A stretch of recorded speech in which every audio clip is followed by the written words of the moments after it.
Nuggets. There's Lillard right there, and you know Coach Malone was going to have a defensive plan for him, and it involved getting Jokic up into his grill. That's a tough grill to get by. 1 for 7, Lillard on shots contested by Jokic. He had 11 points, 11 shots in the first quarter. This looked like this was going to be a top 10 play right here. Lillard! Instead of throwing it down, Jeremy Grant and Torrey Craig knock him down. No foul called. Lillard, 13 points, 5 of 16 in the first half. Finished with 21 points, 8 of 23, 1 for 6 from 3. Nuggets in control. Will Barton started his career as a Blazer. How you like me now? Take another look. The spin by Trent and the bucket by Barton, and then Jokic. Oh, look at that. Off one leg. Are you kidding me? He had 21 and 10 in the first half, finished with 29 and 13.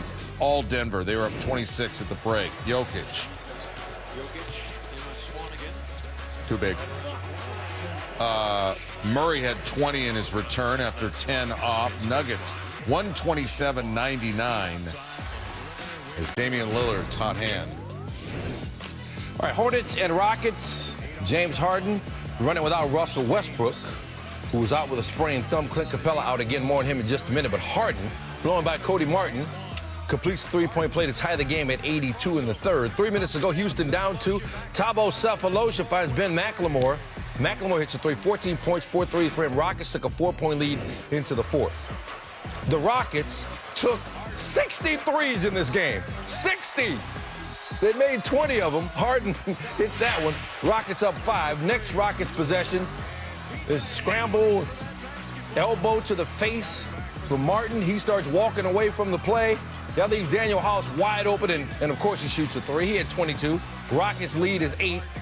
Under 2 minutes to go. Just over 2 minutes to go, though. Houston still up 8. Harden, 40 points, 11 assists. His 95th career 40-point game. That's the 4th most all time. Eric Gordon 0 for 12 from 3, but the Rockets still win it by 15. So the Rockets playing without Clint Capela for the past few games, and now he's gone. Houston sent him to Atlanta as part of a 4-team deal.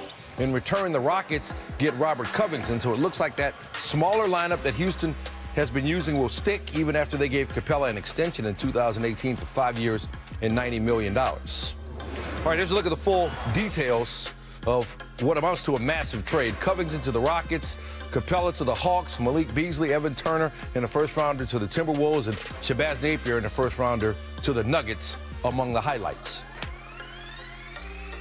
Let's bring in Adrian Wojnarowski now for more on this deal. Adrian, what do the Rockets get in Covington? Well, you know, they wanted a wing player, three-point shooter, a defender, a veteran who they know, you know, can help them in the playoffs, be able to defend the big wing players on the Clippers, on the Lakers. And, you know, they were willing to move out Clint Capela, their starting center, and go even smaller in Houston because they felt that was a position that they had to improve upon, and they're all in right now in Houston with this group. There's a lot of pressure on this organization to finally break through in the Western Conference. What else jumps out at you about this deal? Well, Atlanta gets the center that they've been pursuing for weeks now. They have wanted to solidify that position. They've talked with a few other teams on a few other available centers, but they got the Capela deal done. Certainly this is going to help them defensively. They're rebounding, and at 25 years old, Clint Capela under contract for several more years, fits right in, you know, to that young team. And then Minnesota really overhauled their roster. They get from Atlanta the first-round pick that was owed to the Hawks from Brooklyn. Now that goes to Minnesota. Now you've got another first-rounder for Minnesota. They've got the assets now. They may still be able to make a run at D'Angelo Russell, maybe after the season, or maybe they still have some time before the trade deadline if there's another point guard they'd like to pursue. But now some assets and some flexibility in Minnesota, you know, to keep getting out there and reshaping this roster and this team around Karl-Anthony Towns. Any other teams in play possibly for Russell? Well, New York had interest. They had some conversations with Golden State. I don't know if that Knicks organization is in a position with Steve Mills out now as president, with Scott Perry essentially in there in something of an interim role until they decide how they're going to go forward. If they're going to be able to make that kind of significant deal, knowing that they're going to be in the marketplace now for a new top executive, I think Marcus Morris is more of a likely candidate to be moved out of New York before the trade deadline. All right, Adrian Wojnarowski with the latest trade deadline coming up Thursday, 3 p.m. Eastern. Woj, we appreciate it. Thanks, Dan. From breaking news to breaking backboards, these four are your all-star slam dunk contestants. Start running on Duncan. Here we go. Dwight Howard first up. He's won this contest before. Big dunk right there. I got Aaron Gordon. We'd like you to wait until we've shown all the highlights before you pick them. I got Aaron Gordon. You can have the rest of the guys. Pat Connaughton, Ethan McEachran. He's got Pat Connaughton doing that against his former team, the Blazers. Get up big time, Pat Connaughton. Did I mention I got Aaron Gordon? This is Aaron Gordon, who you may have heard is Stan's pick. Vincent Research, who's forgotten more basketball than I know, says Gordon was robbed from a previous slam dunk contest. So he's bringing it this time. And Derek Jones, he's bringing the heat. He's participated before. Oh, that's aggressive. The Jonas brother will say, yeah, I think that's who's going to win after getting a face full of that. Wasn't really a dunk, but okay. Bartender, give me a double shot of the NBA Wednesday. We got Boston and Orlando. And then we head to the Staples Center for the Heat and the Clippers. Our coverage begins with the Stephen A. Smith Show at 7 Eastern, 4 Pacific on ESPN and the ESPN app. On Tuesday, their teams met earlier this season, and the Bucks won in December without Antetokounmpo, who sat out with a sore quadriceps. Williamson hadn't returned yet from his knee injury, so let's see what happened. Pelicans 3-3 since Williamson joined their lineup. Entering Tuesday, the Bucks 42-7, best record in the NBA. Drew Holiday, no sir. Williamson working around Antetokounmpo for the putback. Pelicans with the early 4-point lead. Second quarter, Josh Hart with a steal. Williamson running the floor, but Antetokounmpo with a block, using his length to keep Williamson off the rim. Williamson 3 points, went 1 for 5 from the floor when guarded by Antetokounmpo in the first half. Chris Middleton with the clank. Pelicans in transition. Williamson tips it to himself but can't hit. E'Twaun Moore able to finish. Williamson 20 points, 7 rebounds, but he shot 5 for 19 as the Bucks did a number on him defensively. Antetokounmpo would take over in the third. That three-pointer is still working. Bucks up 2. Hook shot up and over Williamson. Bucks trying to become the 8th team to start 43-7 in NBA history.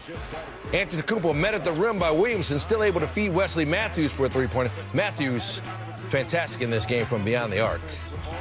And look at Antetokounmpo. Bucks led by 15 after 3. Antetokounmpo 16 points in the third. In the fourth, Pelicans cut the lead to 9. Williamson somehow got that over Robin Lopez. Pelicans within 7. Under 7 to go. Lonzo Ball, no sir. Antetokounmpo with the rebound, but look at the strength of Williamson to just rip it away. And he gets fouled. Hit a couple of free throws. And Brook Lopez is like, I can't believe this. That dude is strong. Later in the fourth, though, Bucks up 9. Matthews. Told you he was fantastic in this game. Antetokounmpo, 34 points, 17 rebounds, his 4th consecutive 30-15 game. He also had 6 assists in the victory. First time going against Zion, what did you think about the matchup on both ends of the court? Great. Gonna be a really good player for a lot of years to come. He's out there helping the team. Just competing as hard as possible. You just gotta stay healthy, and you're gonna have a bright future. What was it like going up against Giannis? I mean, he's the former MVP. I mean, it's like going up against any great player. Like, do as much as you can to slow him down. You know, he brings his own style to the game. That's why he's Giannis. But when I'm out there, I don't think about stuff like that. I think about just trying to create for myself and create for my teammates to try to get the win. Matthews, by the way, 17 and 5 triples in that game. Tim Legler's going to break this down a little bit later, but Williamson faced some of the best rim protection in the league. He shot 1 of 6 against Antetokounmpo, 2 for 7 against Brook Lopez, and 2 for 5 against Robin Lopez. So they were able to throw a lot of length at him. Those three ranked 1, 2, 3 in the league at defending the rim this season, with opponents collectively shooting 45% against them in that area. Those Lopez guys are brothers, by the way. Yeah. Best record overall, Milwaukee. The best record in the West, Los Angeles. Lakers back home, hosting the Spurs. San Antonio currently not sitting at the table of 8. JaVale McGee. Shaq complimented him on his game on the show I was watching. McGee, big, too big. LaMarcus Aldridge, just 10 shots, 3 rebounds, 7 points. They need more from him, the Spurs. DeRozan had a decent game. Patty Mills, 1 of 7 from 3. Coach Popovich not happy with his team after their slow first quarter. Energy level's great. Worst shots in the history of basketball. Second quarter. James. Spinning and winning. He had 11 points, 4 assists in the first half. And when the shots didn't fall for the Lakers, they out-rebounded San Antonio 58-28. Anthony Davis finished with 18. Lakers up 10 at the half. Fourth quarter, LeBron James said he got into his zone. I'm in a zone, man! Threes, please. He'd never made 5 in the fourth quarter. He'd made 5 in a quarter, but never the fourth quarter. He was 6 of 9 from 3. Reservations for 4 on that one. Finishes with 36 points, and the Lakers win it. 129-102. This year or last year, saying that the hot hand is a farce. There's a who? A farce. What does that mean? A force or a farce? What does that mean? Not real. So when someone hits 5 threes in a quarter like you did, did you think there's a hot hand? What do you believe about whatever you're channeling when you go through a stretch like that in the game? I guarantee the analytics person or people has never ever been in a zone in their life. Appreciate it. Damian Lillard hasn't scored fewer than 34 points in his last 7 games. He's been in his zone. Would his hot hand continue Tuesday, or would the Blazer come back